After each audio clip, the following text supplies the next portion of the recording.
Hürmetli abonacağımız yine bu arada. Birinci nazozun ustanıp gittik.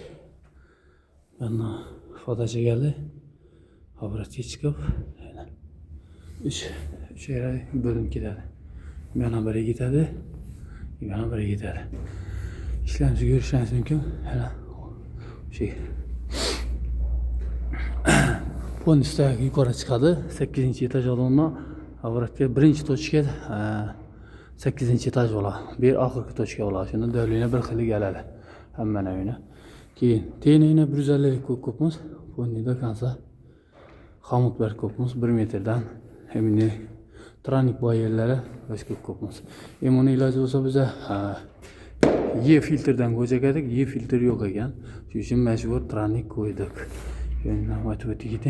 Ondan o'zi bu mumkin emas-ku. Mecbur koyduk.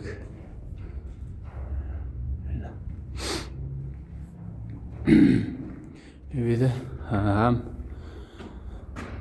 Liviza yok.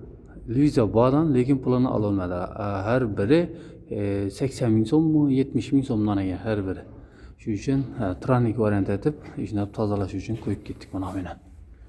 Yollarına 45 işlettik. 90 mu yok. Hem de 45 işletkenmiz yine. Her bir metreden vurganmiz yine. Yollarına bir dükkan diye çıkarganmiz. Döşüklerden düzen döşüp bergenmiz. Bu kabel ötürüş için. Onda onu. Nasıl yine tutunup getirdi. Kabellerini işinletip götürüp işinletip bergenmiz. Bir adam yine her bir onda Liviza hesabında tranik taşak etkenmiz. Onun için azalaşı için. Onun için hep daha pek kıstırıp gitkenmiz olanı. İşlerini tapşırganmiz. Hele o ne? Bellerimize. Dik hamında var. Yüzlük ne? O ne mele 45 işletkenmiz. Hem mele. Döşüklerden döşüp taklap bergenmiz. Allah'sa. Birinci nazozumuz bitti.